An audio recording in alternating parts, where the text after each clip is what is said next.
strong wing defence or goal defence and was able to turn over ball as the trials went on, became stronger and stronger. So it's one of those good stories, and man, she's done so well. And defending men's ASB Tennis Classic champion Richard Gasquet may not get the chance to defend his title. Gasquet hasn't yet been offered a wild card, with his world ranking sitting at a lowly 76. And that's the news.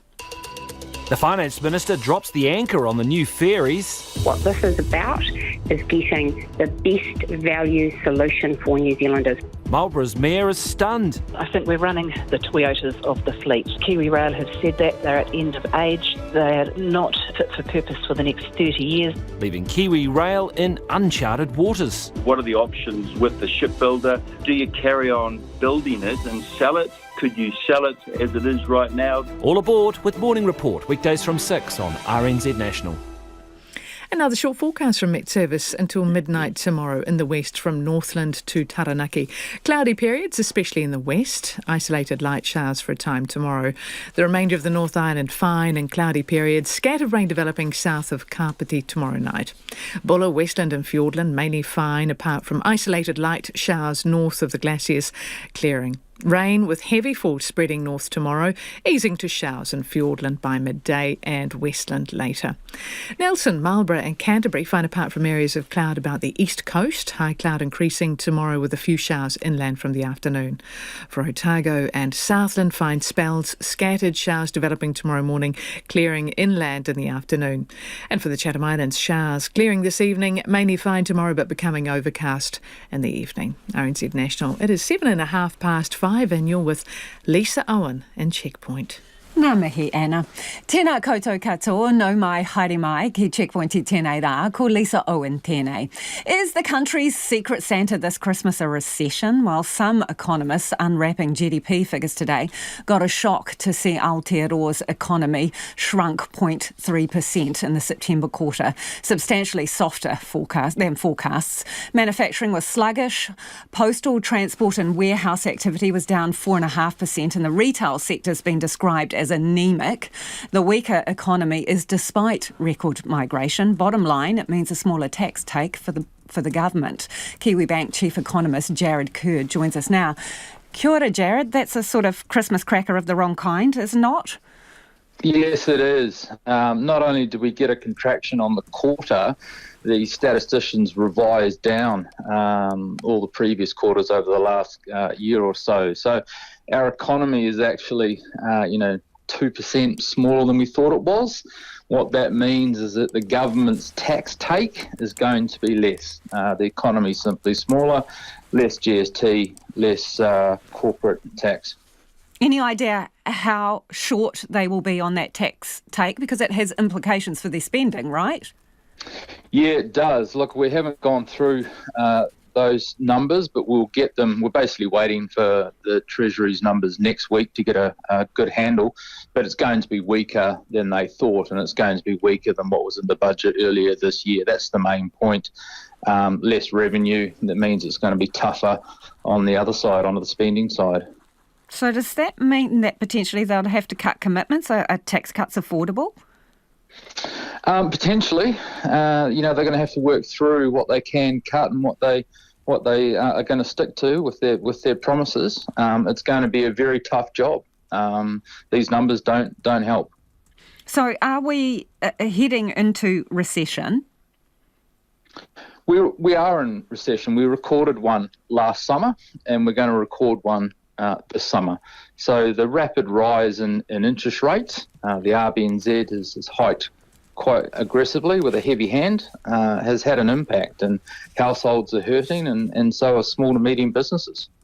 So in terms of everyday New Zealanders, I mean, what is this going to look like for them? Are we talking about job losses, more liquidations of businesses? What are you anticipating? We're calling a shallow recession, so not one where we see unemployment rising up to sort of 9-10% like we did in the early 90s. But we are calling a recession that will bring about job losses. And we think the unemployment rate will lift from about 3.2% at the low to about 5.5% by the end of next year. So that will affect some Kiwis. How is this possible? How are we in this position when we have record migration, which arguably fuels spending in the economy?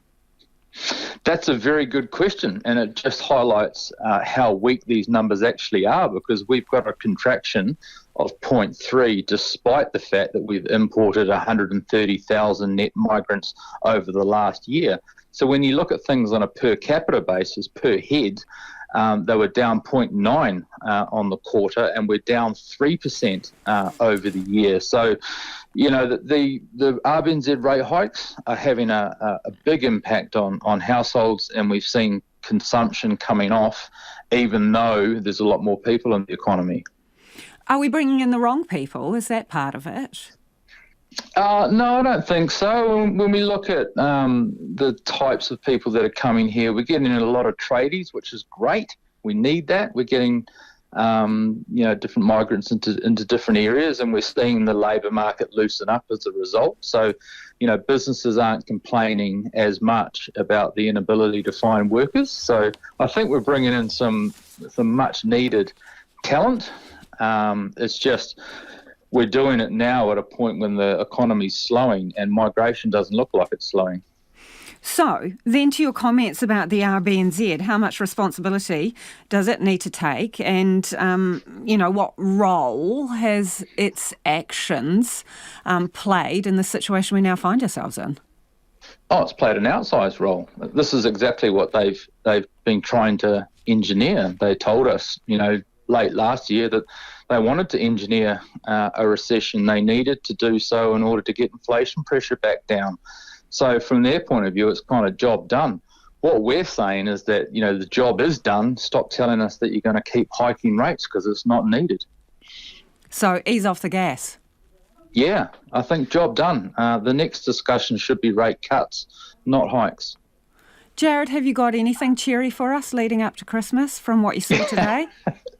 Look, I think there are some bright spots. I mean, the housing market seems to be recovering quite nicely. We'll see house price gains next year. That'll be good for a lot of Kiwis. Tourism's picking up. We're hearing anecdotes of Chinese tourism slowly picking up, which is key. They've been a missing ingredient. So hopefully we get a bumper summer, particularly in tourist numbers and student numbers, and we'll be on a better footing, I think, later next year.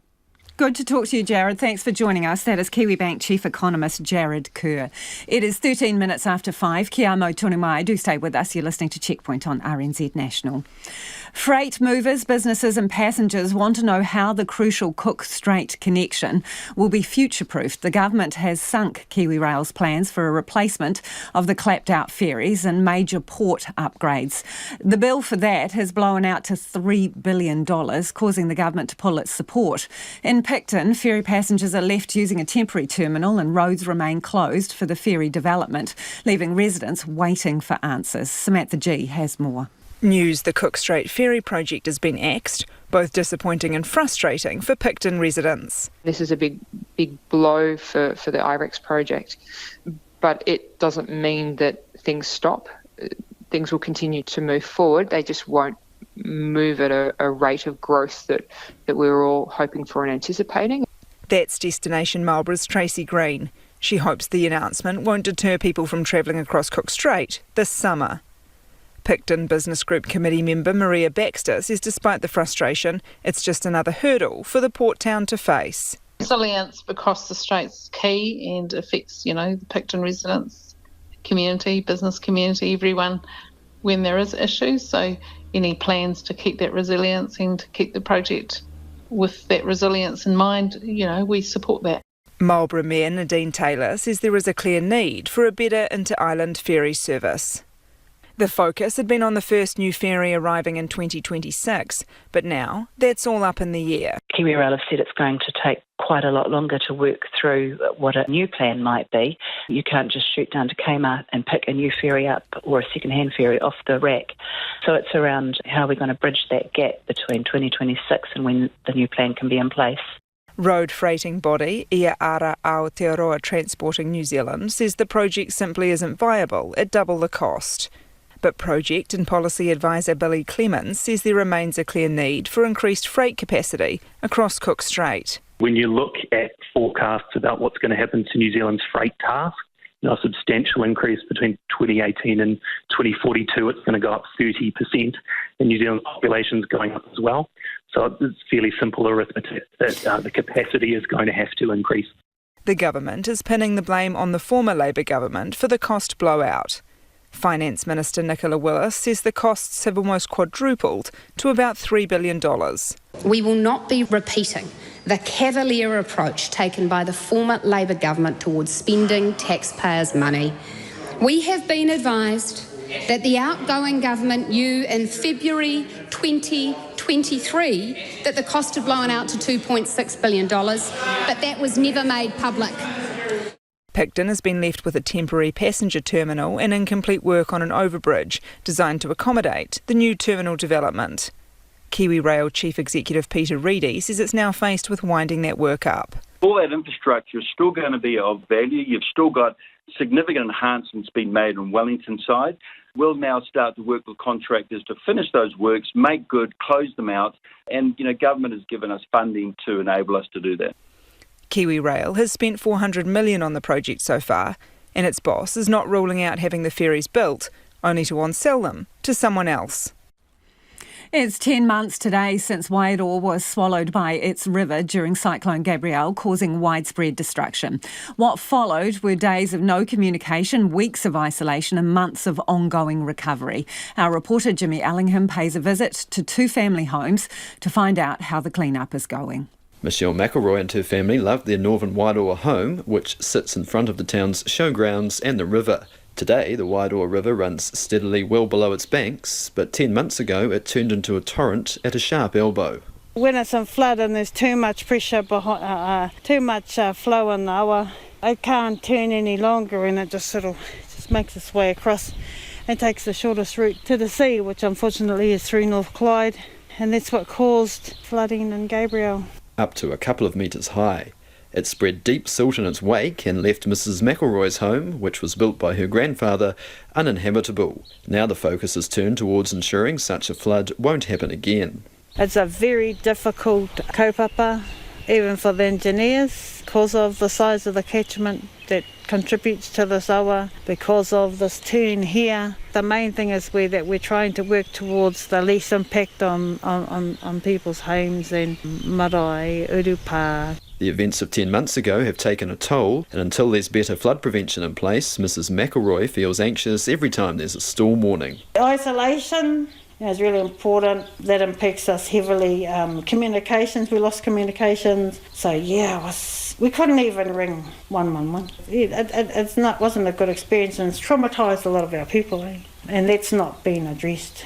On February the 14th, Mrs. McElroy's sister warned her the river was rising, so she and her family got out safely. Stopping to warn others, as the water lapped their car tyres, they headed to Putahi Marae. After a few weeks, Mrs. McElroy and her husband returned to their damaged family home, where they roughed it out for about 8 months. We had no shower for 8 months, so I had to go and take my family to the marae. You do what you got to do, and lucky that some organisations donated their fridge and stoves, so we were able to set up something, and Tata gave us some tables and chairs and things like that, and so we were able to live like this for quite a while. It got cold, and so what I did is I got the fire checked, and it was okay, but it was freezing before that. She's not sure when the house can be repaired. The family didn't have insurance. Now they're living in 2 cabins, the last of which came through kaupapa Māori organisation Tātou Tātou o Te Wairoa, allowing Mrs. McElroy and her husband out of their damaged home. She describes such efforts as co-governance at work, although she wonders if Wairoa's been forgotten about at a national level. I feel like we've been treated like the poor cousin. Per capita, Wairoa was the worst affected, and 70% Māori. And we're high in deprivation statistics here. It's really hit us hard in this 10 months, but I take my hat off to our Māori organisations that have gone all out for us. While plenty of people wait to get back into their homes, some have returned. West of Wairoa, the river rose over State Highway 2 to flood Rolly Powdrill's family homestead, forcing him and wife Lorraine out until a month ago. He shows me where a carpenter neighbour saved historic skirting board. He took them all off and got them back without cracking any, and they're all heart remu, So how old was this house, Ron? 1874 it was built. Our family, the whole time. How many generations are you? I'm a fourth generation. We've got a sixth on the ground. On the day of the flood, Mr Powdrill managed to move out much of his precious furniture, but there was nothing he could do about the silt the river left behind. Through here, this was all silt. Right through here, silt. Silt. It was everywhere around the homestead, wrecking gardens, buildings and trees. That's died. That's going to have to go. That's a native. It's going to have to go. This was all trees and shrubs through here. And they all got wiped out? All gone. We'll pull them all out.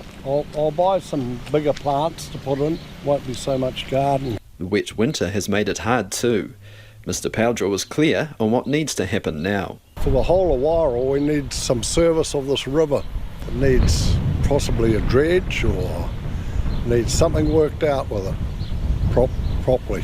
Because since they've stopped taking metal out of the river, I think the river's got shallower, and that's not helping.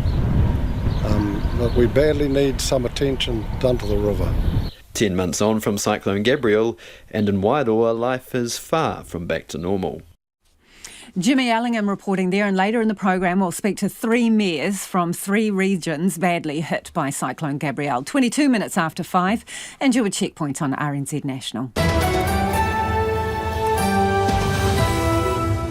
Homai o whakaaro, we would love your feedback on anything you've heard on the programme tonight. The economy has slowed. That means the government's tax take will be down. Where do you want to see the cuts in the budget? And if you're in one of those areas hit by Cyclone Gabrielle, how is the recovery going for you? Text us on 2101. Tweet us at Checkpoint RNZ. The email address, checkpoint@rnz.co.nz. Time for the headlines now. Ko Anna Anō tēnei. Thanks, Lisa. Police say it's possible they've uncovered a human trafficking and migrant exploitation ring in Hawke's Bay after a distraught woman came forward with information. A 44-year-old man facing rape charges has since been remanded in custody. Leading Māori health advocate Lady Tureti Moxon has submitted a bid to the Waitangi Tribunal challenging the proposed abolition of the Māori Health Authority, Te Akawhai Ora. Police say many lessons have been learned after the 3-week occupation of Parliament last year, with a report released today by the Independent Police Conduct Authority finding police used excessive force in 6 cases. An emergency medical professor from the US says regular paramedics should be trained to work with police in dangerous situations, such as the 2019 Christchurch terror attacks. He spoke at the inquest into the attacks via video link. Labour is urging the coalition government to explain how it will ensure the Inter-Islander Cook Strait ferry crossing will continue after it rejected KiwiRail's funding request of more than $1 billion to replace the fleet. A judicial review has found the demolition of a network of huts in Te Urewera was unlawful. 29 huts were burned down at the direction of Tuhoi's post-settlement entity, Te Uru Taumatua. Now to some traffic news on State Highway 2 at Waingawa. There's been a truck roll. The road is closed at the Cornwall-Norfolk Road roundabout. Over to you, Lisa. Ngā mihi, Anna. 2 Silver Ferns shooters have been dropped for the upcoming tour of England after failing to meet the required fitness standards. Maya Wilson and Tiana Metuaro fell short of the minimum targets at a training camp and weren't named in the 11-strong team today. We're joined by sports reporter Felicity Reid. Wow, this is brutal, Felicity. Tell us a little bit about how tough the standards are.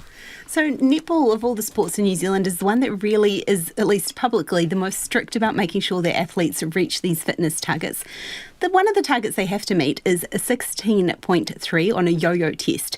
Some people might remember such a test from school. It's those timed shuttle runs over... Beep test, some people call it. Yeah, like an aerobic fitness test and an aerobic endurance fitness test. So you basically run that distance until you're exhausted or you can't keep up with the set pace. It's something that the All Blacks do as well as professional footballers. It's quite common in a lot of sports. The 16.3, so I had a look today to try and make some comparisons. I saw that the Indian men's cricketers need to reach a 16.5. One of their opening batters, Shubman Gill, made an 18.7 earlier this year. So along with the two shooters that you just mentioned, also mid-quarter, Peter Toyava has also missed out on this fitness test. But these three aren't the first to miss it. In 2021, 5 players were sent home from a camp for unsatisfactory fitness standards. And however, coach Dame Nolene Toroa says she won't budge on her fitness requirements. To ensure that they can play the game that is required at the international level, but also the second thing, which is actually quite a big thing, is that we minimise risk of injury. And Toroa has said in the past that 16.3 isn't particularly taxing. She would increase that to 17 if she could. Just for some context, the mid-quarters are making an 18 or above 18 on this scale. So in terms of the makeup for the Netball Nations as well, there is a return for somebody who's been away for 5 years, Michaela Soklich-Beeston. She's a defender. She comes back in. She's been quite unfortunate. She made her debut in 2018 and they had 2 ACL ruptures within 9 months. So she's somebody who's had to have a managed fitness return to come back, but she's obviously made it through to be able to reach the standards that Dame Nolene wants from her players, so she'll be part of that Nations Cup in England. OK, the ASB Classic men's tennis tournament have confirmed their field for next month. Who should we be keeping an eye out for in Auckland? It's quite a field dominated by some young guns there. It's also put the tournament organisers in a bit of a tough spot. Their top seed is 21-year-old American Ben Shelton. He was a wild card last year. He's come back. He's done so well after Auckland. He's reached up to number 17 in the world. And the second seed is New Zealand raised Cam Norrie. He's back. He was a finalist last year, just missed out on winning the title. But there are some other players aged in their 20s. Felix Auger-Aliassime, who's led Canada to their first Davis Cup win. American Chris Eubanks, who made the quarterfinals at Wimbledon. 19-year-old Frenchman Arthur Feliz, who's the world number 36 and a runner-up at the ATP Next Gen, so that people will be looking for him there. And Australian Max Purcell and American JJ Wolf. So similar to last year, the cut-off for the main draw was at 66, number 66 in the world. Last year it was 65, so quite similar in terms of talent. But because it's quite a strong field, it's meant that there's some big names who are basically waiting to see if they're actually going to get an opportunity. And everyone that the organisers has reached out to has wanted to, and they've secured them for this draw. So they've got 3 wildcards to give out. One has already gone to Gael Monfils, the Frenchman. One will go to a New Zealander, and there's one more to come. So that last one comes from a list of alternates. There are 60 people possibly in part of that. Obviously, half that list are not really in consideration. But tournament director Nicholas Lamperin wishes he had more wildcards to hand out. I look at these names and, I see Richard Gasquet being the defending champion who can't even get main draw access at this point. I also think about someone like Matteo Berrettini, who was a solid top 10 player who's been battling through injuries, who's now coming back, and someone as talented as Denis Shapovalov, who on a good day can beat anyone. So I would like to have them all. Sadly, that's not an option. So for all of those players that you are going to see, Nicholas is reckoning it's going to be some of those young guns that are going to steal the show this year. Thanks, Felicity. I'm still back at the 16.3 repeats that you have to get in the beep test. I reckon we should put it to the test on checkpoint. Anna Thomas looks like she's keen. We'll give her the summer break to practice. Nolene Toroa says it's not that hard, and let's see. Is it, Anna? Well, I don't know. Let's give it a crack. It's going to be a throwback to the high school days, isn't it? Yeah. I mean, we'll embrace it. 2101 on text if you would like to see Anna Thomas do the beep test, and maybe someone else within the checkpoint team could go up against her. We'll give her the summer to train. Or you can tweet us at Checkpoint RNZ. Another bout of sewage spilling into Auckland beaches has residents and council officials concerned. Some popular swimming spots on the city's North Shore are under a do not swim notice until 5 o'clock tomorrow night. But that hasn't stopped some people from taking a dip. Emma Stanford reports. Beachgoers have been warned not to swim at Castor Bay, Wairoa Outlet or Milford Beach because of a very high risk of sewage being in the water.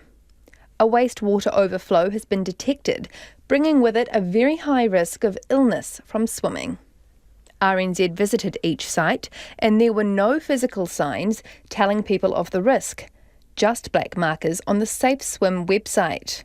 The Castor Bay Ratepayers and Residents Association is frustrated.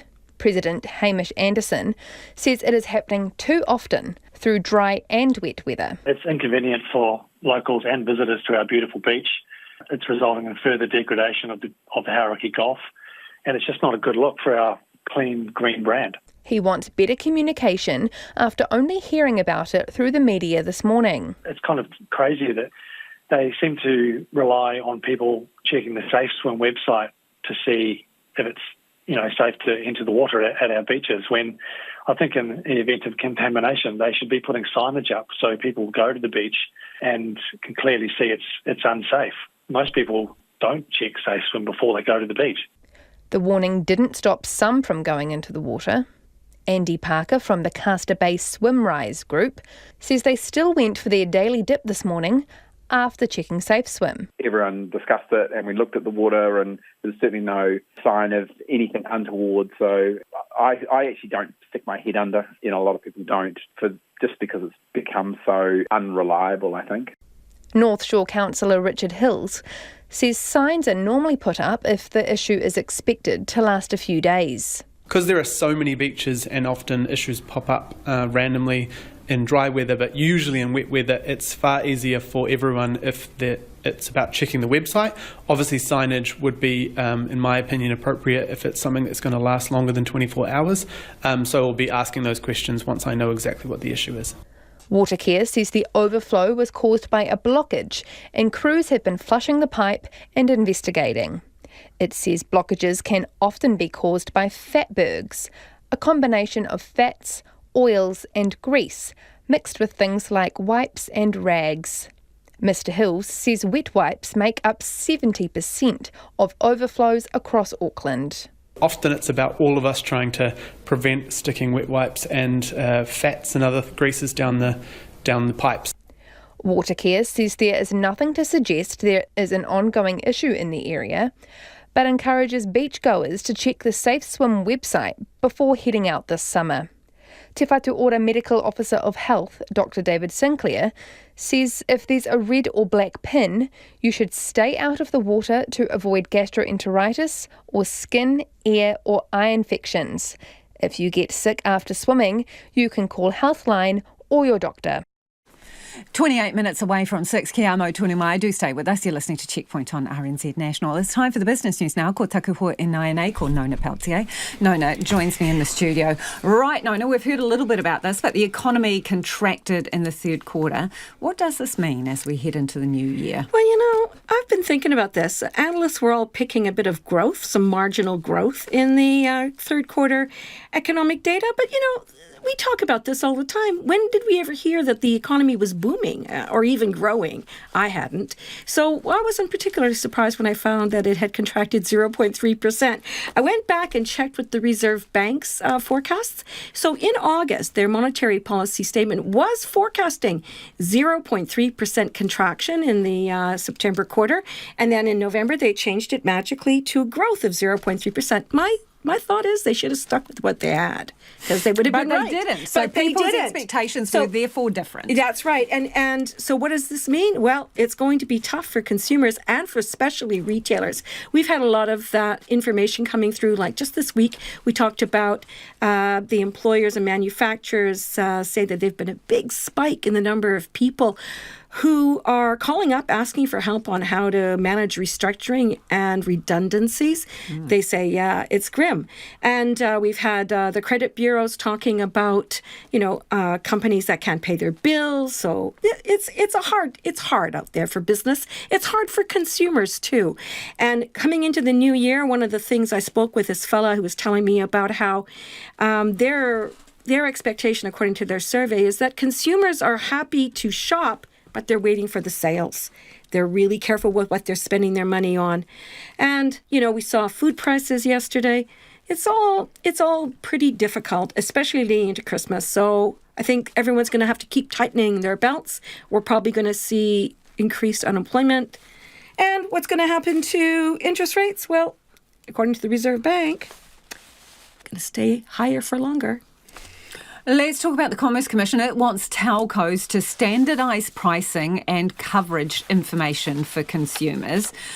I mean, how would that change things? Well, quite a lot, because it's really hard to compare and shop right now. And one of the things, is that, okay, so pricing is going to be standardized, but so is our coverage maps. So everybody's going to have the same maps. You don't have to kind of figure out what map is which. And if telco is offering you coverage in a certain area and you don't get it, well, according to what the Commerce Commission is proposing, is that you would be able to walk away from your contract if they don't deliver what they say. So there you go. That will be interesting, because we've done a few stories here about people who've got poor coverage. Yeah, that's right. So coverage is going to be part of the deal. And it's interesting. There'll be more on this as time passes, because I didn't actually talk to the telecommunications companies, but they did respond. They said that they're all for transparency, but there's a lot to get through there. They're going to be making a detailed a response, so we'll have more on it later. Okay, shall we blast through the numbers now? Yeah, so the NZX Top 50 Index, it ended up 0.2%, 77-point gain to 11,553. The New Zealand dollar really strengthened today on the back of the U.S. Federal Reserve's comments about, bit dovish, maybe that's the end of interest rate hikes. Good news for the New Zealand dollar if you want it to go up. 62.4 US cents, 92.9 Australian, 49.3 British pence. There you go.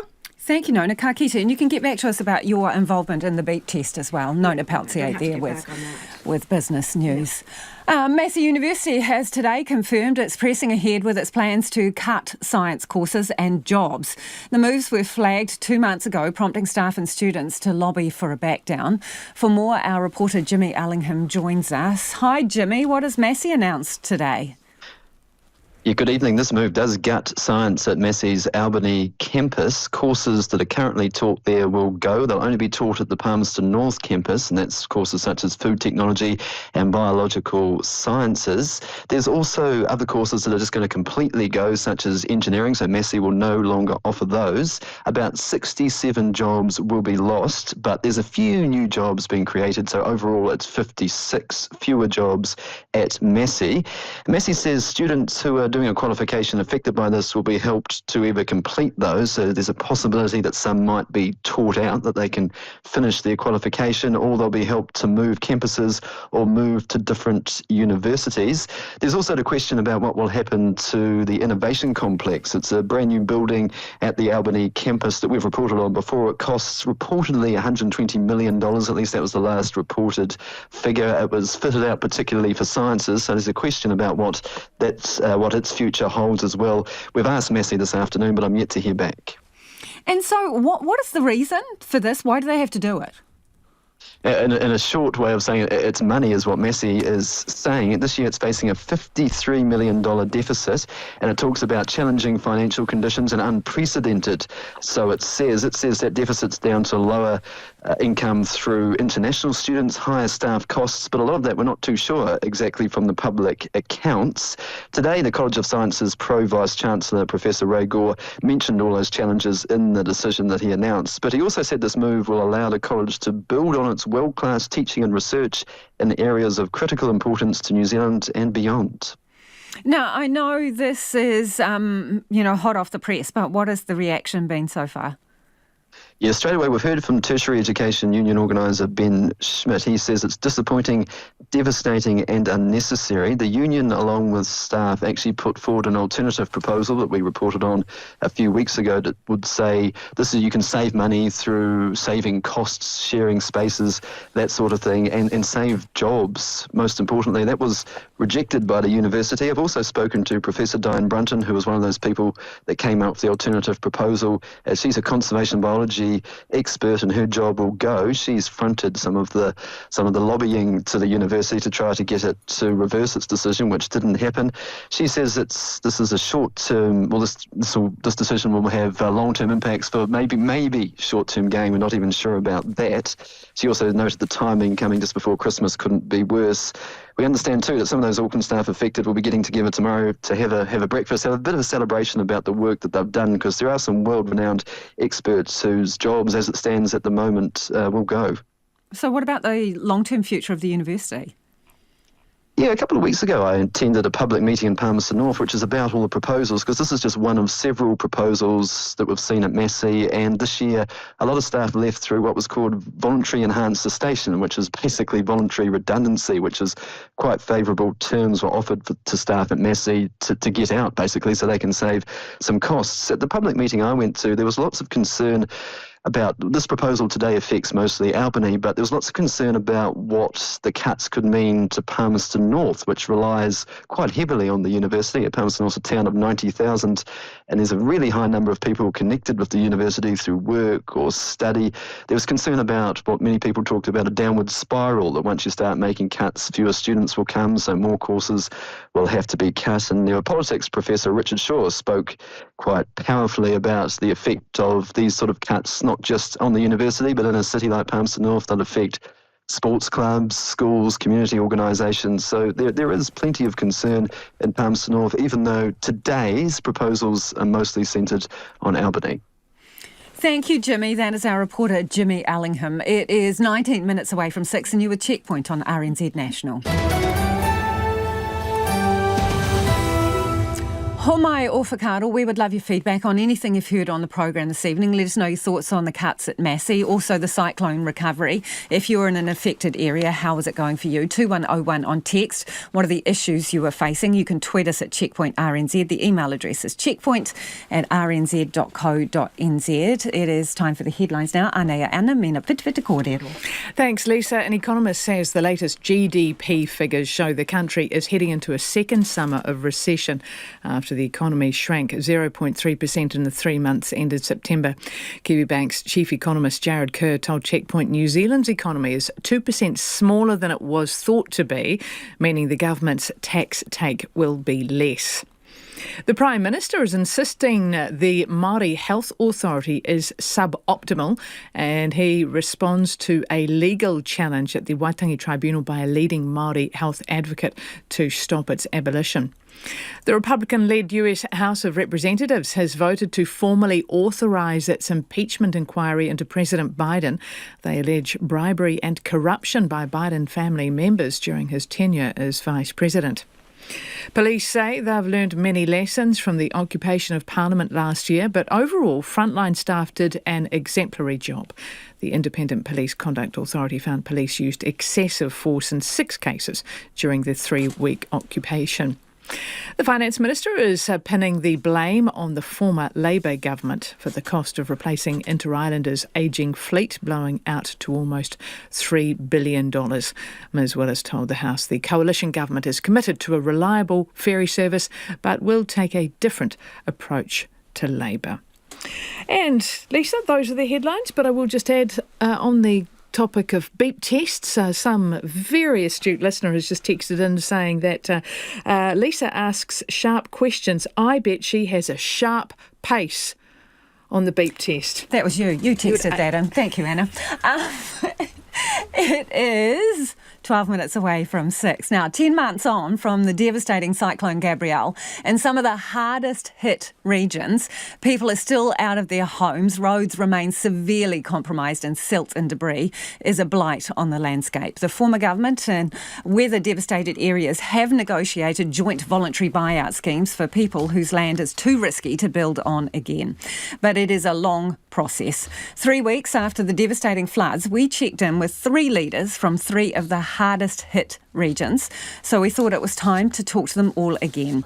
So joining us are Thames Coromandel Mayor Len Salt, Wairoa Mayor Craig Little and Napier Mayor Kirsten Wise. Good evening to you all. Kia ora. Evening. Good evening. I want to find out from you how far through the recovery you believe you are. Let's start with you, Len. Kia ora, Lisa. Look, we are in a position where we're feeling a lot more optimistic and hopeful than we were the last time we spoke. I think I'd really like to acknowledge the hurt and the pain that my colleagues Kirsten and Craig have gone through and what they're still facing, but we're looking a lot more hopeful than we were last time, Lisa. Craig, how far down the road to recovery are you? Oh, look, I'd say we're probably not too far out of the starting blocks. We've got a long way to go, and of course the elections came along, and it's sort of we really haven't had anything since well before October. So, and also I took what Len said to himself and Kirsten. So just at the start of the road, Craig, even though you're 10 months after the cyclone. Yeah, it's getting pretty frustrating. 130 people still out of their homes. We got another 20 homes the other day through the flooding, 2 reds as well. And some of those 130, we're actually getting more because they're realising now that they can't build those homes, and we don't know where we are because we haven't had river protection. We've never had river protection, so we're looking at that as well. Okay, lots to talk about. We'll come back to it. And Kirsten Wise, how are you doing in your region?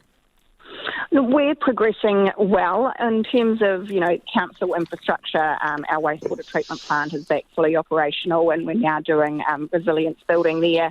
Like Craig, we still have a huge number of people not in their homes, and so there's the ongoing support required for them, and we're working our way through the voluntary property buyouts for our Category 3 property owners.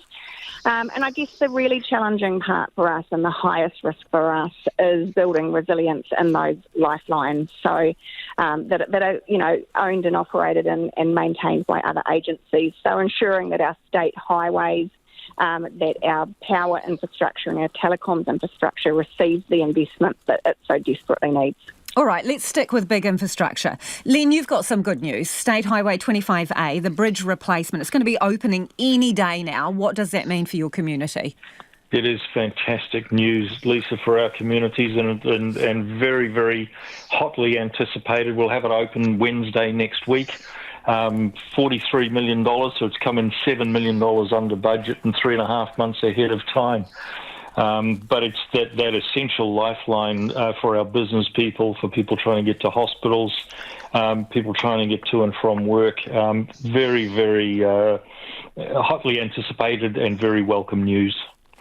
Craig, I don't want to pit the districts against each other, but when we look at this bridge, right, it was fast-tracked. It's happened really quickly, an enormous project. Are you seeing the same speed in your district? Oh, look, not really. Look, our road was out for 4 months, and we've got a temporary Bailey Bridge, and today we made major delays while they're fixing it. This is the third time now they've probably had to do repairs on it. So we need some quick fixes. We need some really investments. But, hey, look, I'm hopeful it'll happen. The Prime Minister was in town the other day, and he's not going to spend money on fixes that aren't going to last a year. He's looking at bigger stuff. But we've got to get our heads in the right place in this country, that we do it now instead of waiting 20 years when it's 20 times as much. Yeah, but governments, well, they say they can't afford it in the here and now. And just today we've learnt that this government's tax take is going to be down as well. How confident are you? When it comes to State Highway 2, let's use a specific example. It's been patched, opened, closed, at the whim of the weather. And you've been clear that you need a permanent fix for that. It's not funded. There's an idea. How confident are you that it's going to happen? Oh, look, we're probably a little bit more confident with the Prime Minister's visit in the way that he really talked about railway. What's the point of building a railway line that's hardly used? Let's get the money out of that and chuck it into the road. But, hey, it still hasn't done. It's going to be a 10-year project regardless. Did he promise you money, Craig? Pardon? Did he promise you any money, the Prime Minister, for that permanent fix for the road? Unfortunately. But we were the first one out for him to visit, so we just keep our fingers crossed. And we took him around the district, so we've got to just hope that that's the reason he came here, is to see how they can help it. Man, we need help, that's for sure. Kirsten, you mentioned the buyouts, right? This is the joint agreement with the government and local councils. I mean, how far along are you with settling people's property buyouts? We are progressing well here in Napier. We are fortunate we only have 14 properties. So we've set up a joint project office with Hastings District Council, and there's a team there that's dedicated to managing the whole process. We've actually, I think the latest figure was we've already had initial contact and initiated the conversation with 70% of the affected property owners, and our goal was to ensure that we had made contact with all of them pre-Christmas, so we're on target for that. Unfortunately, it's not going to be a quick process. We do have to get their properties valued and then enter into a negotiation process, etc. But it's reassuring to know that for a big percentage of them, we've started that process and we're engaged in a conversation with them. Right, so you had a target for first contact with them. What about a target for completion of the buyouts? Do you have a target? We don't have a specific date in mind, and I guess the reason for that is because we are reliant on external parties as part of the process. So we've only got a certain number of valuers that are involved, and so we have to accommodate, their timeframes and the amount of time they have to commit to the process. But speaking on behalf of Napier itself, I would be really hopeful that we would manage to have all of ours sorted sort of within the earlier part of next year. Okay, Craig, you mentioned people still out of their homes. I think it was 130 from Cyclone Gabrielle with some more from recent events. Yeah. Tell me about their situation. I mean, they must be coming to the end of their tether. Oh, they are, because 50% of those are uninsured. And just, before, people do criticise these people, why weren't they insured? But they could hardly afford to get food on the table. The event came through no fault of their own, took their homes out. They lost their livelihoods. We haven't got any buyouts at this stage, but if we don't get this river protection up and running, we will have probably over 130 buyouts. So we've got to really get it right, and that's what the Prime Minister's saying. Hey, you can't really plan your rebuilding your homes until you get your river protection set up, and we've never had river protection, so we've got a huge job ahead of us. Can you get it by next winter? I wouldn't think so, to be quite honest. So you're going to get smashed again, Craig? Well, it could get smashed tomorrow if the rain comes. It's as simple as that. So every time it rains in Mayoral, we get this what's the new word called rain anxiety, and people just absolutely are scared out of their wits because they woke up in the morning at 7 o'clock one morning, and the next minute they thought, "Gosh, we've dodged a bullet," and then the river came in and raised up over a metre in their homes. So it's not a good place to be at all. So we have to act with urgency. 70 million probably won't cut it. That we've got ring fence for Mayoral, but we're working as a community. We're working with the iwi, the local regional council and ourselves, and we're going out. We've got a stakeholder group that's going out to the community. It represents the whole community that was affected. So let's hope we can nail it. But the Prime Minister said, don't meet and achieve nothing. He wants an answer by February. Len, can I bring you back in, please? You're a tourism-heavy area of the country, and yep, you're getting 25A back, but you've still got a problem with Cathedral Cove, right? One of your busiest tourist attractions, closed to people who want to use the track and walk in. What is happening? Is it being treated as a priority? Cathedral Cove is, as an iconic tourist destination, you're right, Lisa. The problem with Cathedral Cove is it's a complicated mix of dock, private ownership, and iwi. It's part of an iwi settlement. I've been quite clear all the way through that I think this needs a high-level political solution, and we reached out to the Minister of Conservation, Tama Pautaka, and been very clear that we want to engage with the Minister. We're aiming either to take a delegation to Wellington to discuss that, or hopefully we'll get a visit from the Minister or Ministers to have a look at this situation and provide the resources and the decision-making and the authority that we need to get this solved. The people on the ground, the dock folks and iwi and our local stakeholders have done their best under difficult circumstances, but we need some high-level intervention and some resources put at this to get things back on track. When you say back on track, do you want it remediated so people can walk in? Because at the moment, you can only come and visit from the sea. You've got to go by boat. That's right. Whatever solution goes into that, whether it's reinstating the walking tracks and the steps down to whatever solution goes in there has to be safe. And at the moment, it's not a safe site. We've still got rock falling off the arch. We've still got the potential for people to fall down those areas where the slips have taken out the steps. Whatever solution, it has to be a safe one, and that's what we're focused on. Kirsten, there's been a lot of slash washing up around your district and also up Craig's Way as well. Are you ready for tourism this summer and for people to be able to access the hotspots? So they're cleaned up, ready to go? Absolutely. We are open for business here in Napier, and, we're really, really keen for people to know that we would love to have you here visiting our city and, supporting our local businesses. They've been doing it tough, not just because of Cyclone Gabrielle, but obviously with COVID prior to that and now 2020 flood as well. So we've done a lot of work to prepare the city, and the doors are open, so please come and visit us. Have you still got silts and what have you stacked up all around the place? There is still it's more in the outskirts surrounding the city. So for those sort of tourist hotspots, it's not something that's right in people's faces. But yes, the silt removal is an ongoing job, and there is still quite a bit of work to do there. Yeah, so it's 10 months on. Have you got the resources and the money to do it? Have you been given enough help? Well, again, as Len mentioned earlier, or it might have been Craig, but with there having been an election that did bring some delays in play, unfortunately, with regards to the silt removal. We're working and talking to the new government now about what we still require, and it is still in the tens of millions of dollars to finish off the job of the silt removal. But have you given them a number, Kirsten, that you need for that? We have given them a number. Off the top of my head, I think it was 80 million.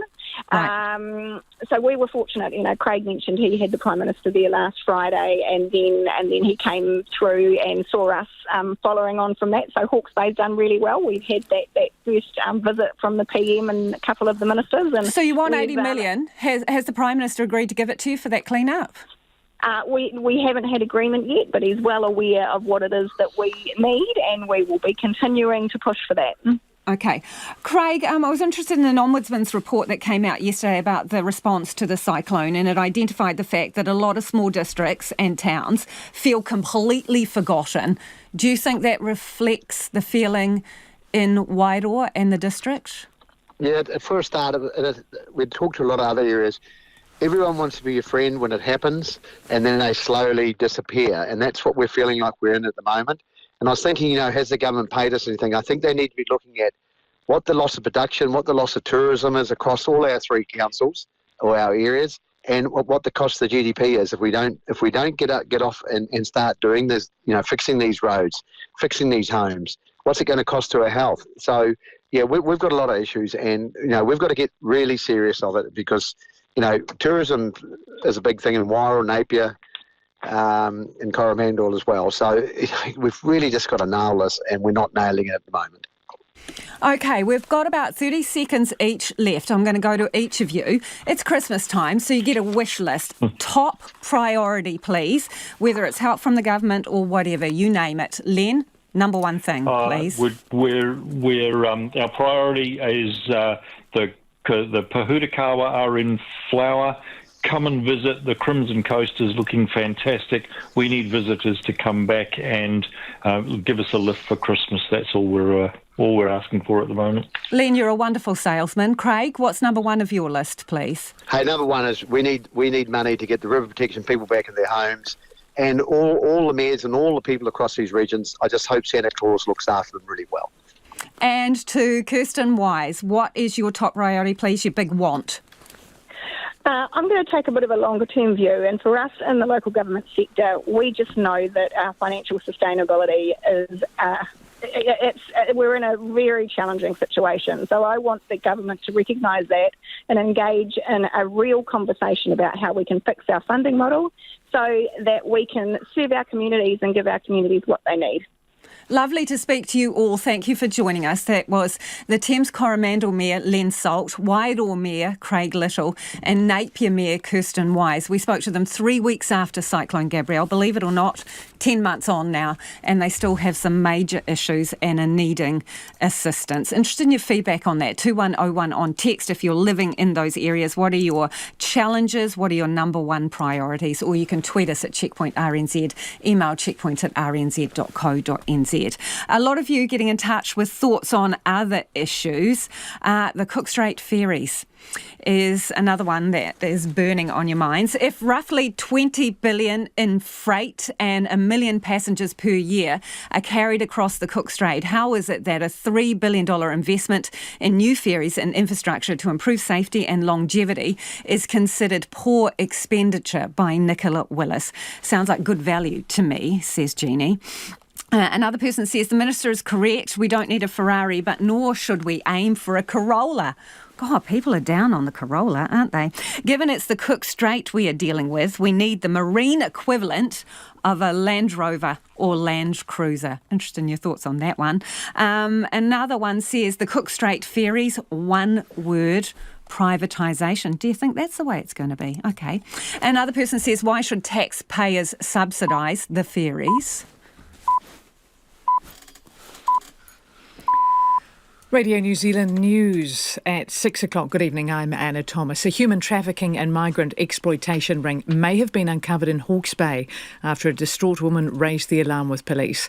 A 44-year-old man facing rape charges was remanded in custody and granted interim name suppression at Hastings District Court today, and police say human trafficking charges will follow. Lauren Crimp has more. Detective Senior Sergeant Sally Patrick told RNZ the joint police and immigration investigation was sparked after a woman asked police for help. She accused the man of rape and gave police other information which led them to believe migrant exploitation and human trafficking are also at play. Sally Patrick says she highly suspects there are more victims and there could be more perpetrators working as part of a ring. She says police are urging victims to come forward and has promised they'll be supported. An economist says the latest GDP figures show the country is heading into a second summer of recession. The economy shrank 0.3% in the 3 months ended September. It was driven by a sluggish manufacturing sector. Kiwibank chief economist Jarrod Kerr told Checkpoint statisticians also revised down the previous quarters over the past year or so. Our economy is actually 2% smaller than we thought it was. What that means is that the government's tax take is going to be less. The economy is simply smaller, less GST, less corporate tax. Jarrod Kerr says the government might need to revise its spending promises. The Prime Minister, Christopher Luxon, is insisting the Māori Health Authority is suboptimal, and he responds to a legal challenge to stop its abolition. A request for an urgent hearing has been lodged with the Waitangi Tribunal to try to prevent the government's plan to disestablish the authority ta aka whai ora in its first 100 days. Mr Luxon says added bureaucracy will not help achieve better Māori health. It's important for us. We want to see Māori doing well. We want to see non-Māori doing well in this country. We are determined to work with iwi and Māori organisations to improve outcomes, and that's what we'll do. Christopher Luxon says the government is considering the claim and will respond in due course. Picton residents want to see a plan for reinstating road access in the port town this summer after the government scrapped plans to fund KiwiRail's Inter-Island Ferry project. Picton Business Group's Maria Baxter says a number of roads have been closed to enable work on the terminal redevelopment. We'd just like to know there's a clear plan to restore the town in the interim with all the works that have been going and the closures. We've got some major access points closed in preparation for an overbridge. So if that could be available again whilst they rethink the plan, that would be great. Maria Baxter says there's frustration at the project being axed, but it's just another hurdle for the community to face. KiwiRail has spent $400 million on the project so far and is now being forced to wind things up. Massey University has today confirmed it's going ahead with cuts to its science programs. The Tertiary Education Union says the restructure will see about 60 jobs go. It also means some courses will only be taught at the university's Palmerston North campus and no longer offered at Albany in Auckland. Other courses such as engineering will go altogether. The university says the cuts are necessary due to unprecedented financial challenges. A top police officer says the small number of adverse findings by the independent watchdog regarding last year's parliamentary protest and occupation shows police got the balance right. In a report released today into 17 investigations, the Independent Police Conduct Authority has found police used excessive force in 6 cases and made 1 adverse finding in relation to a damaged van. The Deputy Commissioner, Jevon McSkimming, says the worst violence that erupted on the final day was the work of just a few protesters. we shouldn't diminish their disgusting behaviour, but there was a vast majority of people that protested without that level of violence. Police responded appropriately as best they can with the support of others in that community at the time. Jevon McSkimming says police have since invested in training and more protective gear. Residents of Castor Bay on Auckland's North Shore are fed up with sewage spilling into their beach. A do not swim notice is in place until 5 o'clock tomorrow night at Castor Bay, Waido Outlet and Milford Beach after a wastewater overflow. Castor Bay Ratepayers and Residents Association President Hamish Anderson says it's happening too often through dry and wet weather. A New South Wales woman has been acquitted of killing her 4 young children more than 2 decades after she was convicted. Here's the ABC's Leah Harris. A Court of Criminal Appeal in Sydney has quashed all 4 of Kathleen Folbig's convictions over the deaths of Laura, Sarah, Patrick and Caleb between 1989 and 1999.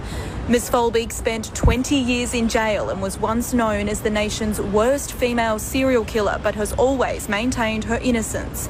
The now 56-year-old broke down as the landmark ruling was handed down. My children are here with me today and they will be close to my heart for the rest of my life. I love my children and I always will. Ms Folbig was pardoned and released from prison in June this year after an inquiry found reasonable doubt over her guilt due to new medical evidence.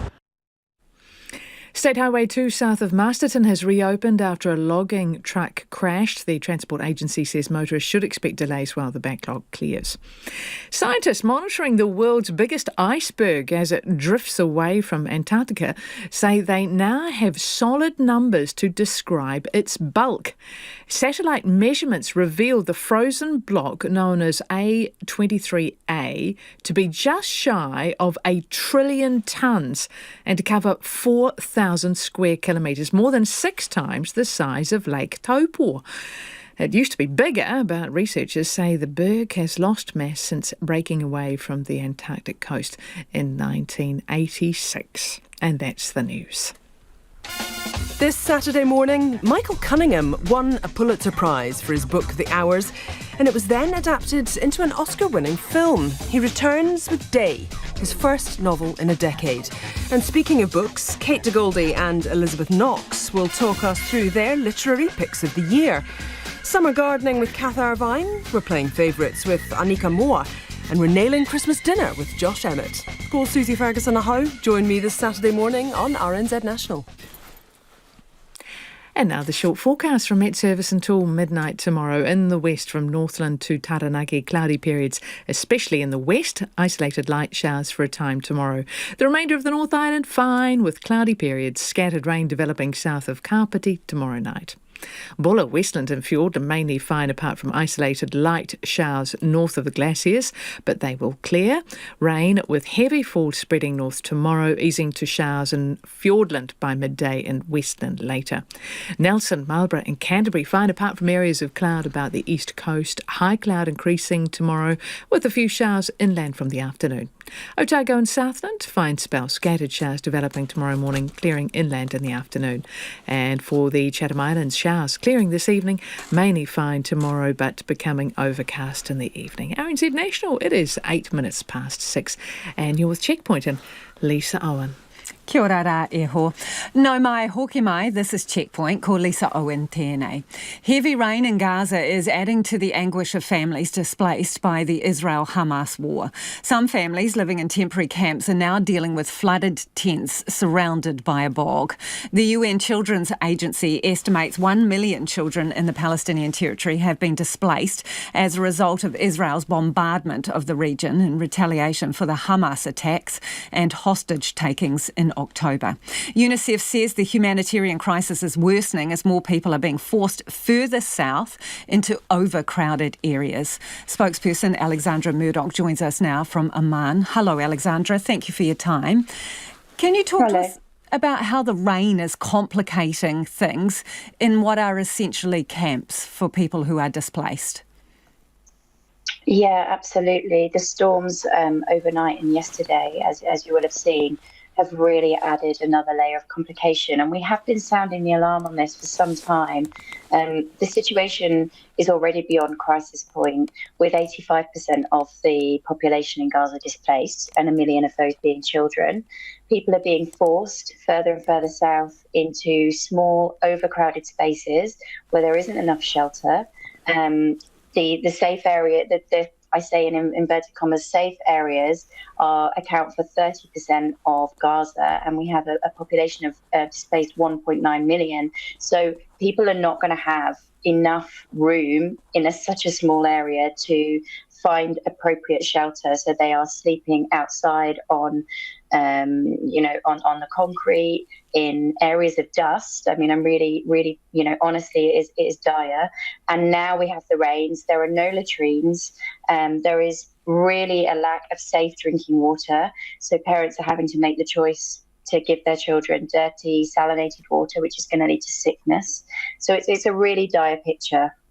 What is winter like there in terms of temperature and conditions? Because you're talking about people, as you say, sleeping out rough or just under a bit of canvas in reality, aren't you? Yeah, essentially. And I mean, at the moment, it's getting colder. And the main concern is the rain. I mean, I'm in Oman at the moment, so I'm not too far away. The rain here yesterday was pounding down. It was flowing. There were rivers of rain flowing. So if you're coping with that in Gaza, on top of having nowhere, you're going to be soaked through.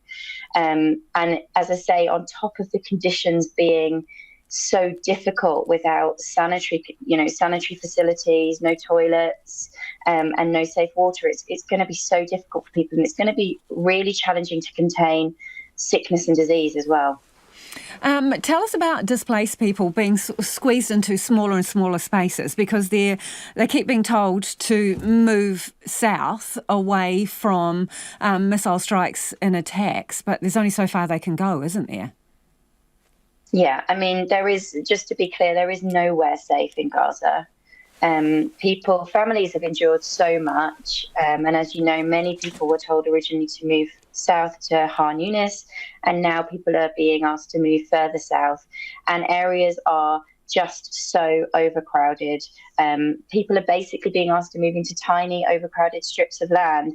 And the main thing is, they're not safe, because a safe space has to have the services and the essentials that you need to survive. So safe drinking water, food, toilets, shelter, and these areas do not have these services that people need to live.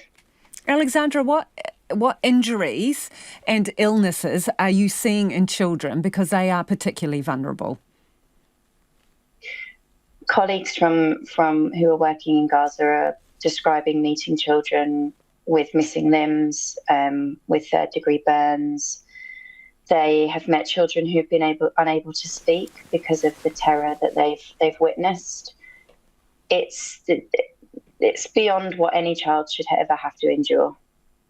And then those who are, returning to their family who may have had medical treatment. Now, you're telling me that they are living in these temporary camps with those injuries, recovering from burns and amputations and open wounds.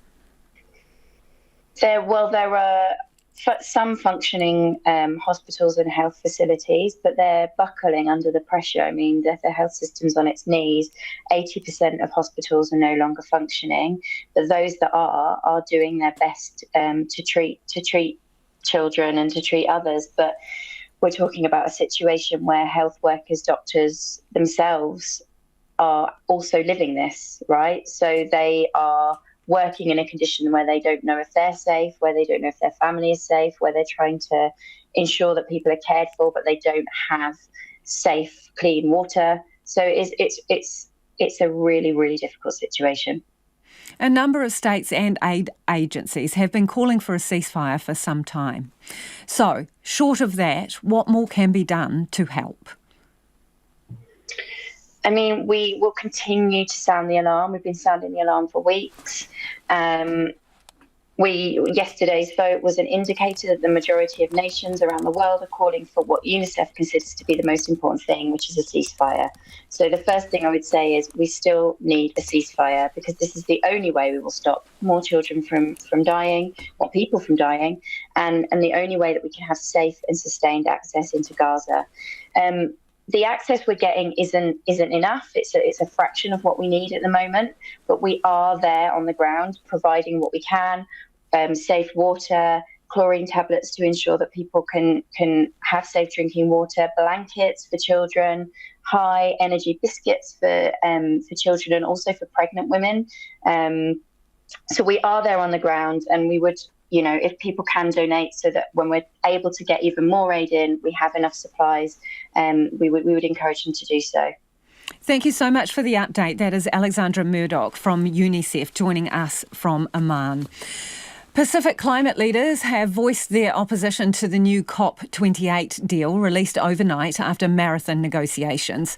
The deal calls on all countries to move away from the use of fossil fuels, but does not include explicit calls to phase them out or even phase them down.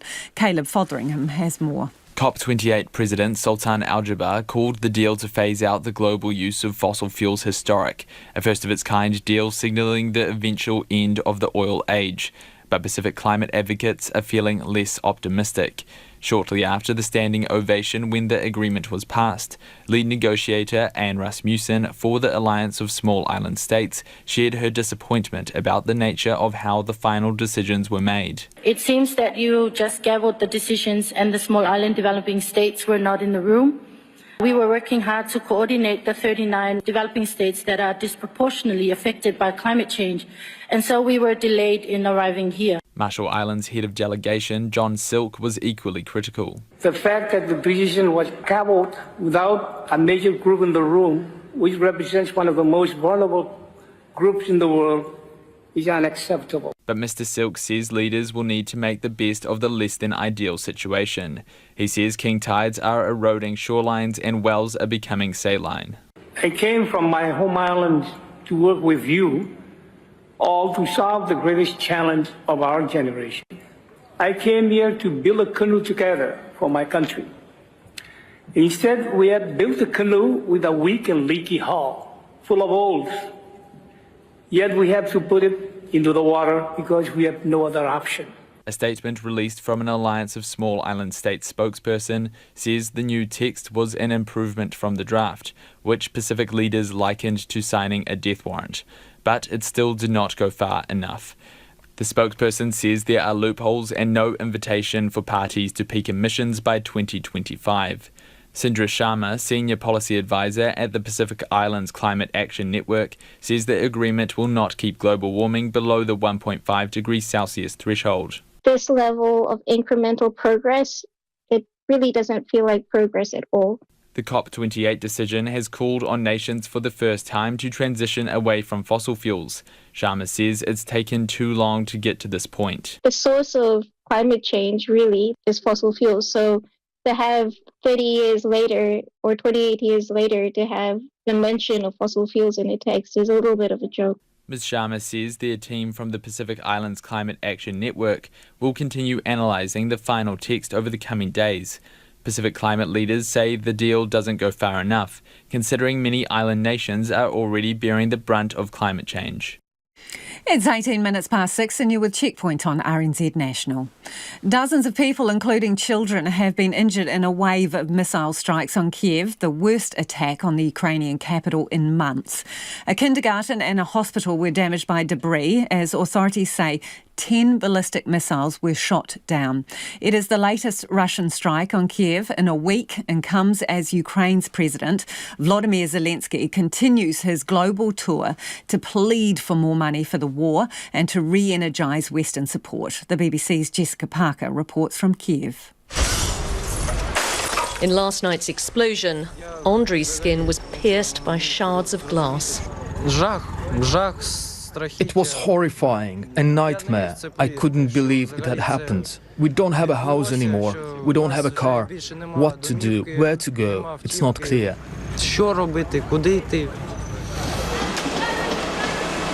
throwing away the debris from missiles shot down in the night, packing up without anywhere to go. A terrible, familiar routine, and one for which there's less global attention and dwindling pledges of aid.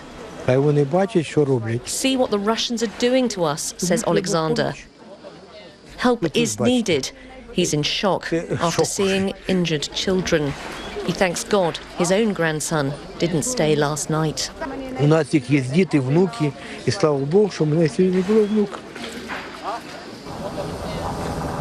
President Zelensky arriving in Norway. Big decisions on EU support and membership talks loom after he failed to clinch crucial defence funds in the US following a faltering counter-offensive. Aircrafts to artillery, it doesn't matter. I mean, you need it, and of course you can have it if the world, if Europe in unity around Ukraine. That's why, of course, you can't win without help. Ukraine is by now used to dealing with destruction, picking up the pieces and carrying on.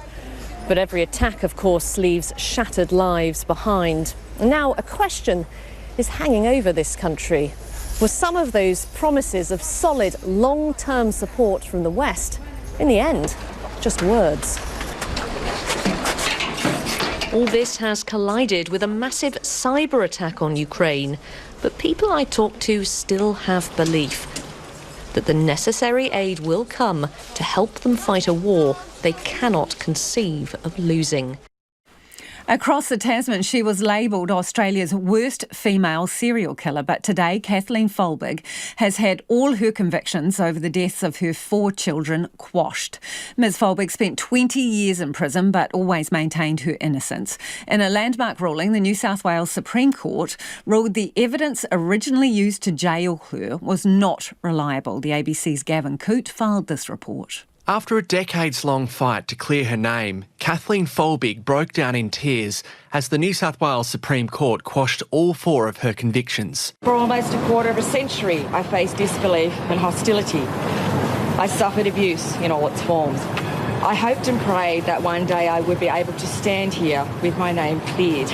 Kathleen Folbig was once known as the nation's worst female serial killer, but had always maintained her innocence. Now 56, she served 20 years in prison after being convicted of 3 counts of murder and 1 count of manslaughter over the deaths of her children Laura, Sarah, Patrick and Caleb between 1989 and 1999. She was pardoned and released from prison in June this year after a special commission of inquiry found reasonable doubt over her guilt due to new genetic and scientific breakthroughs. Part of the new evidence included the possibility that natural causes may have played roles in at least some of her children's deaths. Today, Ms Folbig thanked her supporters and advances in science for her acquittal and said the original case was stacked against her. They cherry-picked words and phrases from my journals. Those books contained my private feelings, which I wrote to myself. No one expects those type of things to be read by strangers, let alone opinionated on. They took my words out of context and turned them against me. Chief Justice Andrew Bell read the judgment to the court this morning and said the 3 appeal judges had also come to the conclusion that there was reasonable doubt as to Ms Folbig's guilt. It is appropriate that Ms Folbig's conviction for the manslaughter of Caleb Folbig, maliciously inflicting grievous bodily harm upon Patrick Folbig with intent to do grievous bodily harm, the murder of Patrick Folbig, the murder of Sarah Folbig and the murder of Laura Folbig be quashed. Scientists and legal experts have hailed today's quashing of Ms Folbig's convictions. Eileen Baldry is an emeritus professor of criminology at the University of New South Wales and was among a number of senior legal experts who lobbied for Ms Folbig to be pardoned. She says while pardoning her was an important step, the quashing of her convictions is rare and historic. This is a very clear case of a miscarriage of justice that has been recognised by the court, mainly based on evidence from the scientific community. And how much has the science advanced since her initial conviction and her imprisonment? Oh, significantly. The advances over the last 20 years in genetic identification of almost anything has advanced light years. The scientific evidence went back, the experts went back to looking at, was there any evidence at all of the children being smothered? And there wasn't. There was none. It was supposition that that was how the children died. And there would have been evidence, which now, 20 years later, there is a much keener and more focused way of ensuring that that evidence is gathered. So right from the beginning, there were assumptions made, and there was no notice taken of those who said, look, this does not point to or prove guilt in any way. Israel's foreign minister says his country will continue its war with Hamas with or without international support. The comments follow US President Joe Biden's warnings. Israel risks losing support over its indiscriminate bombing of Gaza. And there's violence in the occupied West Bank too. At least 7 Palestinians have reportedly been killed after a raid in Jenin. The BBC's Lucy Williamson filed this report. When Israeli troops come into Jenin, the teenagers come out. Their flimsy barricades no match for Israel's army. Some were carrying homemade explosives. The real battles today between soldiers and Palestinian gunmen were further up the road in Jenin's refugee camp. But many young people watching the war in Gaza feel fresh pride in resistance. What's happening here in Jenin is we are resisting and we are defending Jenin out of love. We are not related to any of the parties. If Netanyahu comes with his soldiers, he will fail. Several times today, gunfire and tear gas broke the crowd apart. The tension is starting to build here again on the second day of the army operation in Jenin. The young men gathering in the street have built a barricade here to try and stop the army jeeps coming down towards the city. But there's tear gas in the air now and rounds have been fired. Hundreds have been arrested in house-to-house searches, and residents trapped in their homes have sent desperate messages asking for ambulances, medicine and food. Palestinians in the West Bank are watching Israel's war with Hamas in Gaza. Troops there have been pushing into the southern city of Khan Yunis and Shajaya in the north. An ambush there yesterday left 9 soldiers dead. Almost 2 million people have now fled the fighting. The head of the UN Agency for Palestinian Refugees described the situation there as a living hell.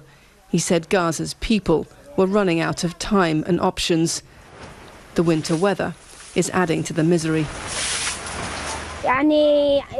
Lamis came here after her family's house was bombed. There are swimming pools from the rain now, she said, and people are suffering in water-filled tents. We're sleeping in water. What did we do?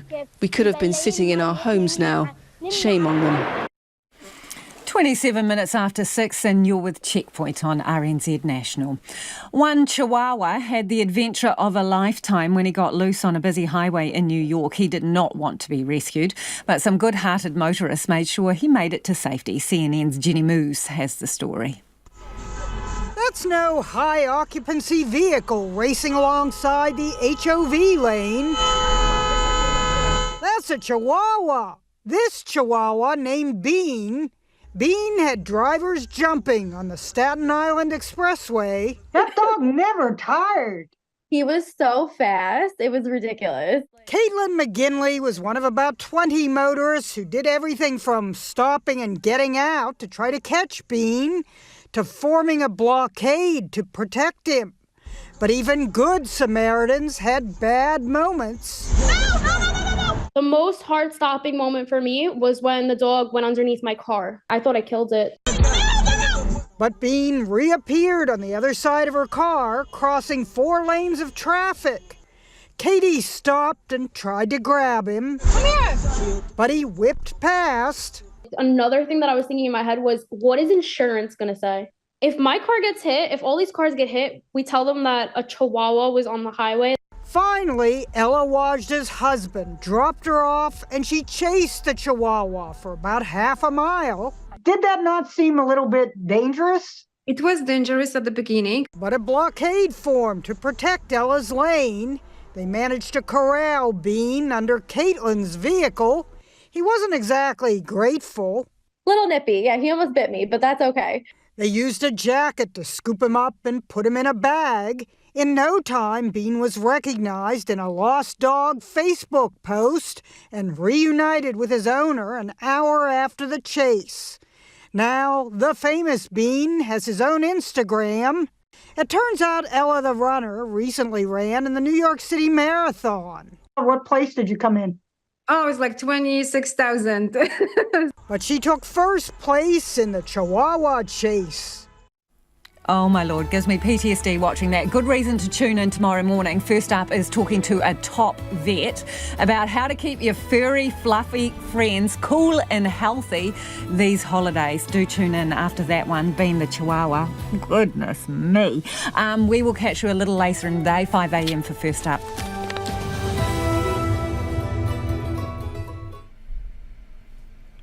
RNZ News headlines at 6:30. I'm Todd Zahner.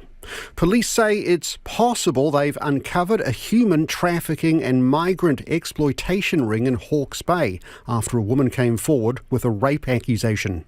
Kiwibank's chief economist Jarrod Kerr says the latest GDP figures show we're heading into a second summer of recession after the economy shrank 0.3%. The Prime Minister insists the Māori Health Authority is suboptimal in response to the bid aiming to prevent his government from disestablishing it.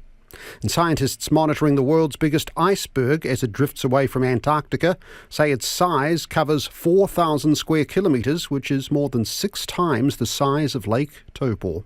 Those are the headlines. Our next news and weather is at 7. Tomorrow after 1 p.m, this week's critter is a tiny jumping moth. The flightless and dusty-looking cloudy bay moth only lives on one type of daisy in a few areas of northeastern Marlborough. Nicola Tukey tells us how it survived this long and why it's under threat.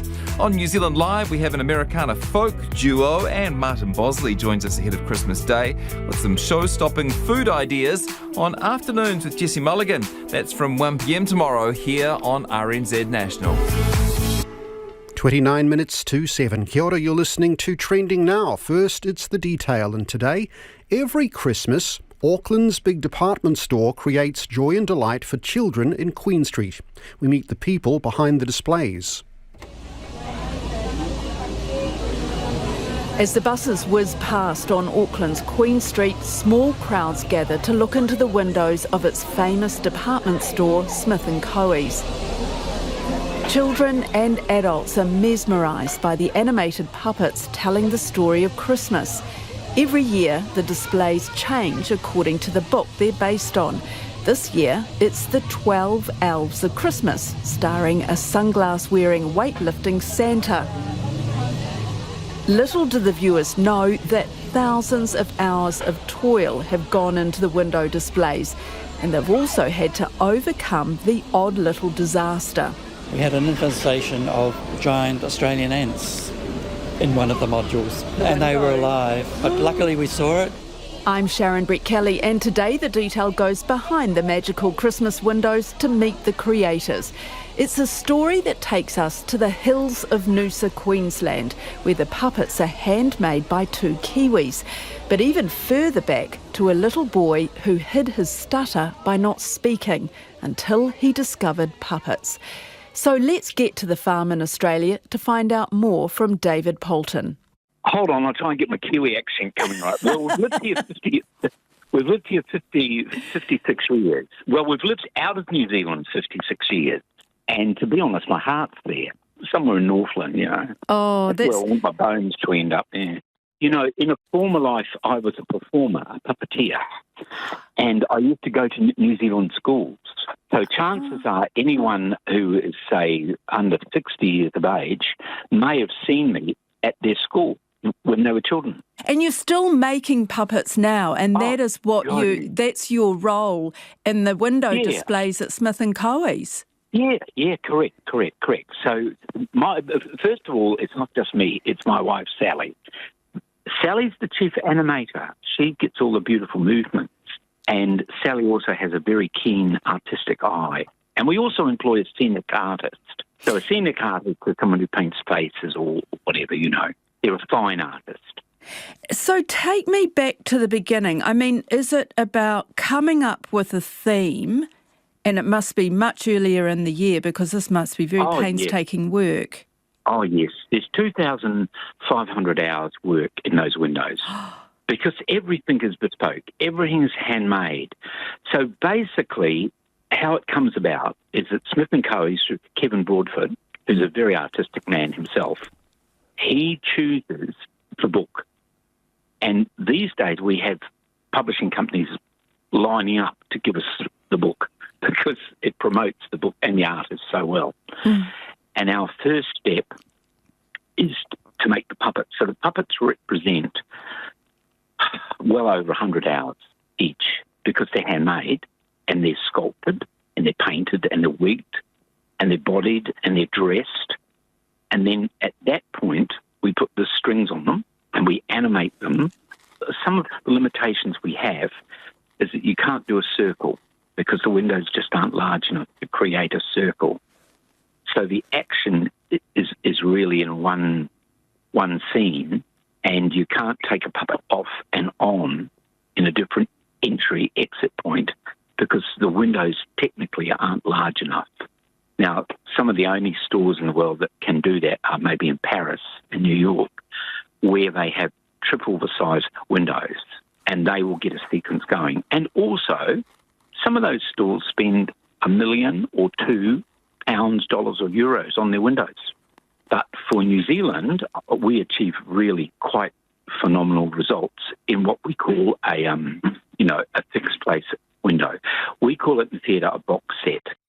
So a box set is when you're confined, when you can't take things off stage and on stage. Because remembering our background is theatre. So to us, we're creating miniature theatre. What a lovely thing to do. And so it drives you up nuts. No, it is. Look, it is. You go to bed and you think, well, I haven't hurt anyone today. I haven't done anything wrong. And the end result is that you bring quite a lot of happiness to a lot of people. And the sort of the ego thing is you become part of someone's memory.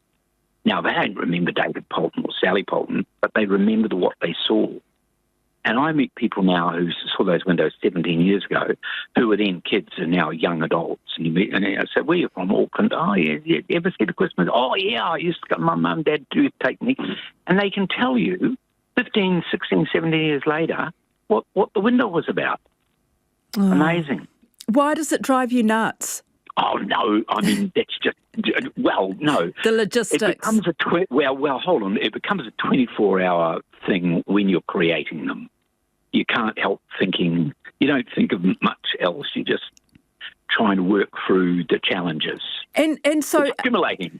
Yes. And you wake up at 3 o'clock in the morning and say, oh, I know how to do that. And you're actually doing the making yourselves at your place out there, outside of Noosa? Absolutely. Yeah, absolutely. On our little farm, yeah. We have a big shed. We have a 500 square metre shed, and then we have a standalone art studio where we do the fine work in the art studio, which is the size of a 4-car garage. And we can actually set all the windows up in that. So we do the big hard woodwork work and the engineering in the other shed, and then when we get to the fine stage, we come into what we call our studio. Is any of this made on the machine, or are you actually hand carving these puppets? No, we actually sculpt them. We sculpt them. So what you do is you create a ball and you put over it. Now, there's some wonderful products around, and the product we use comes from Japan, and it's called paper clay, and it's a mixture of paper mache and clay. And the Japanese use it to make dolls. You know, they're lovely porcelain-looking dolls. Mm. And once it's hardened, and then you bake it in an oven, and it becomes brick hard, and then you can carve that. But we tend not to carve; we tend to sandpaper. And also, you sculpted it very close to the final shape. And then you've got a specialist who paints them. Yes, we've got a very wonderful ex-New Zealand painter. You wouldn't believe this. Everyone who works with us is Kiwis. Oh. And Her name's Angela Davis, and Angela comes from Hamilton, but she's lived in Australia and Canada a long time, and she is a full-time artist. That's her job. So she works for us about half of her year. She paints for us. And then, David, how do you get them from your garage in Queensland to the shop windows on Queen Street? Oh, first of all, we wrap all the puppets in bubble wrap so nothing shakes about, and then we put a plywood casing around them, and then they go into a 40-foot container. And the container comes to our house, and we have a forklift, so we lift them up and put them in the container, strap them off, and then they go to Brisbane, and we await a ship to go to Auckland. And then they come off in Auckland. Usually we try and get them there 3 to 4 weeks before, just in case the ship doesn't go to Auckland, just in case they miss the container.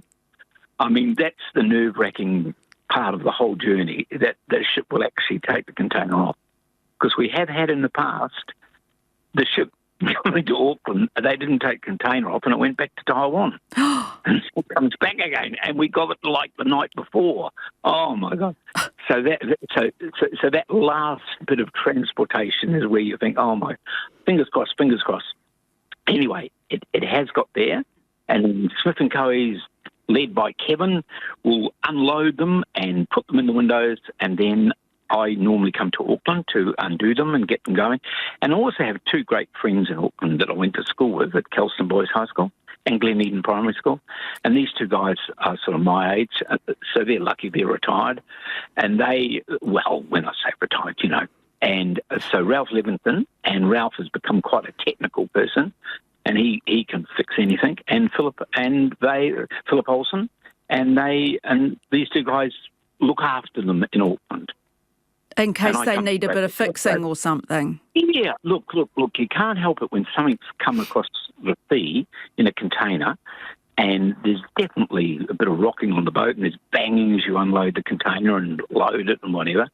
And also they're mechanical. You know, there's probably 1,000 moving parts in each window. Gee. Well, maybe 500 moving parts, so, you know. Oh, and it's string. They're all string. So a string will break, unfortunately. And the secret is, like anything, you don't turn it off. So you leave it on 24 hours of the day. I also, in a former life, was a pilot, and I used to fly myself around the outback of Australia doing puppet shows for Aboriginal kids in their schools and on all their settlements. So we learned that when an aeroplane is flying in the air, incredibly reliable, but when it's on the ground, that's when things go wrong. So the secret with the kind of the windows is never to turn them off. I'm letting you know a few trade secrets today, aren't I? Yeah, you are. I'm at Smith & Co.'s now to meet the Special Projects Manager, Kevin Broadfoot. He's been here more than 4 decades, but much prefers to be behind the scenes. So I'm heading through all the festive displays in the store, up the escalator, then the lift, to a quiet spot with a view over the rooftops of Queen Street. The last time I see the windows is late August, very early September, when the windows are basically 90% finished. So I shoot over to Noosa and again spend 3 to 4 days with David just on finishing touches, which I know he really looks forward to, because again, when you're working on something creative, you can get so close to it that you don't sort of see where there may be a few gaps, or there just might be needs a bit of fine-tuning. So I'll come in, I guess, with fresh eyes, book in hand, and we will go through it like with a magnifying glass, basically, to make sure everything is fine. So do you actually look at it with a magnifying glass, or not? Well, it's a bit of an exaggeration. No, I mean, we go through it absolutely detail by detail. I sit on a low stool so that I'm the same height as a 5-year-old. So I'm trying to look at the windows through 5-year-old eyes. So that's the perspective that I like to look at in that late stage of the window development. Yeah. And that's the last time I see the windows until they arrive here in Auckland, sort of late-ish October, all sealed on a truck and wheeled into the windows. So once the fronts come off on that night, that's when I see them again. Right. What night is that? It takes David 2 to 3 days, basically, to open everything up. He usually is here on the Tuesday after Labour weekend, and then we open the windows officially on the Friday of that week. What's that feeling like? It's nerve-wracking, to be honest. Yeah. Even after all these years? I don't know what it is. You know, we've made the choice of the story. I've seen it in its development. It's looking good. But what's the end product? You know, what's the reaction going to be? Those are the nerves, where the nerves start to jangle. Yeah. Right. Yeah. What is the reaction? Well, I stand on the footpaths for a couple of hours once the windows have been opened. And even though it's what we say is just a quiet opening, we don't do a big fanfare with it. It's like a magnet. As soon as people see the curtains are down, the lights are on, the puppets are moving, it's just phenomenal. People coming up to the windows, huge smiles on their faces. You know, the worries of life seem to have just disappeared the minute they've seen these windows.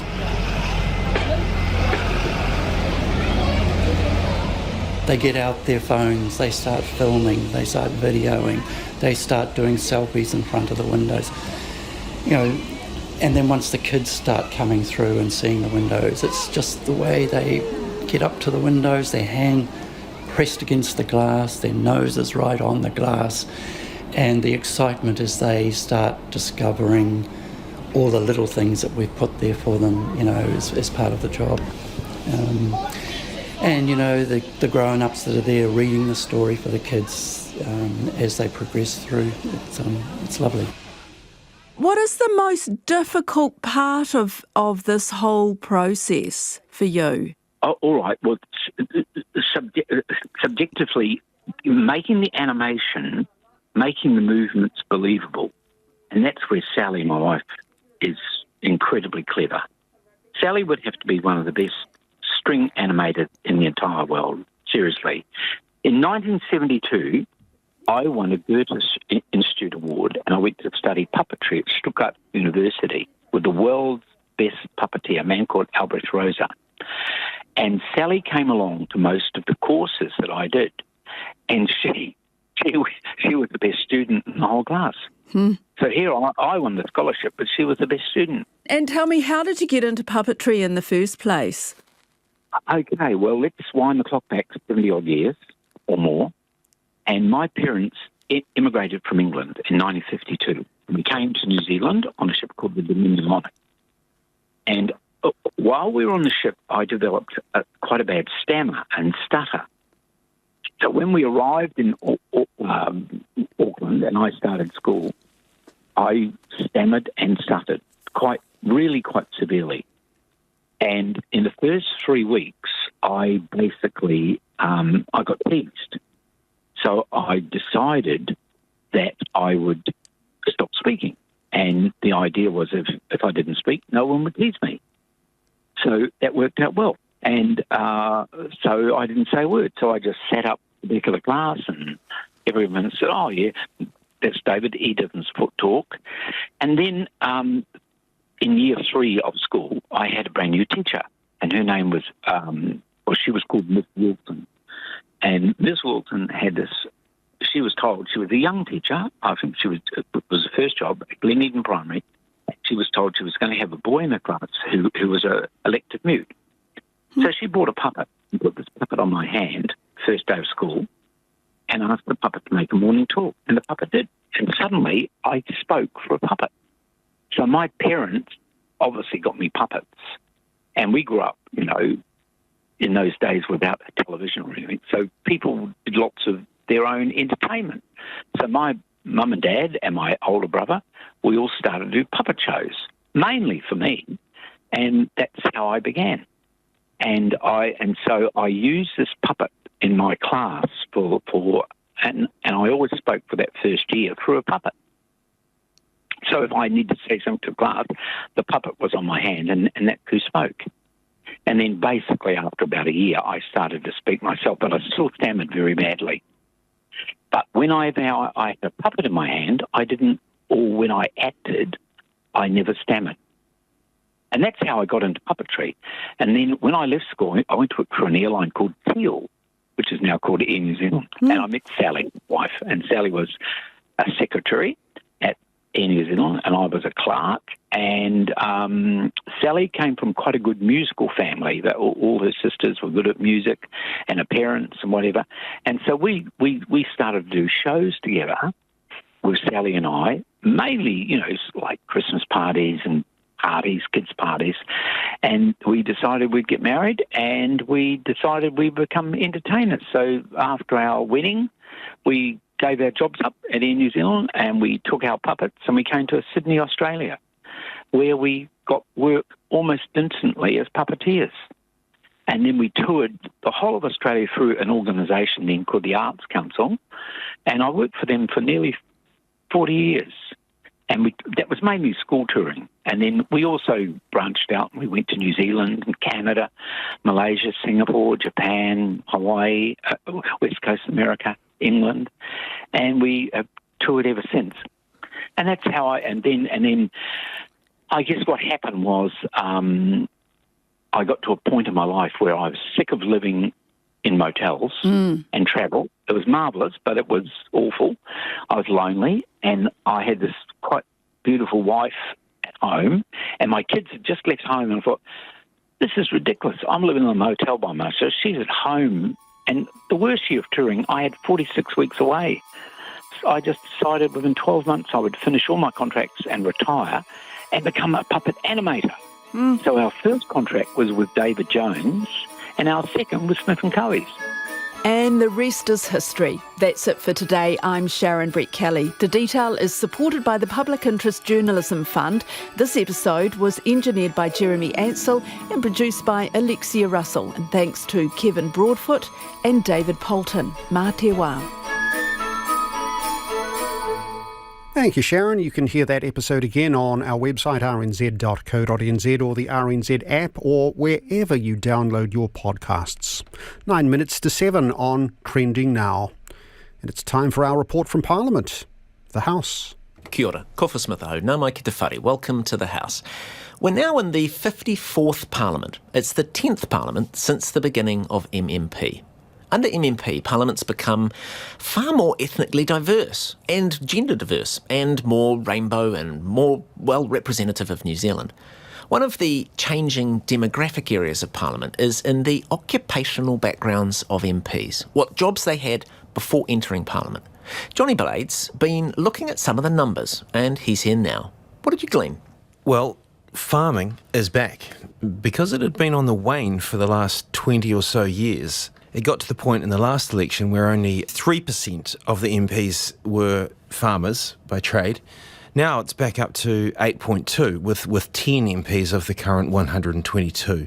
But as well as that, there are several, somewhere between 5 and 10 MPs who have backgrounds in the wool or lamb exporting industry, or they're married to a farmer who are, linked to farming, to the primary sector. A lot of the ones that you would say married to farmers, they're actually owners of farms, aren't they? Farms turn up in their pecuniary interest lists. Yeah, that's right. So we'll learn more later on when the pecuniary lists of this current lot start coming through. So that's one of the big ones. And also in that, while we're on farming, is that there are 5 leading figures from federated farmers who are suddenly in the Parliament. That's a lot. Is that unusual? Just looking at some information that the Parliamentary Library has dug up from the 4 parliaments from 1981, there was only one federated farmers person in there. Yeah, one federated farmers person, but actually more farmers, right? Yeah, a lot more farmers. 15% was the average of people who were listed as being farmers in each of those parliaments, but 20% for people just in general involved in farming. Wow, that's like a fifth of the parliament was farming related. So if 8% of the current parliament is farming, is that now more representative of New Zealand? How much of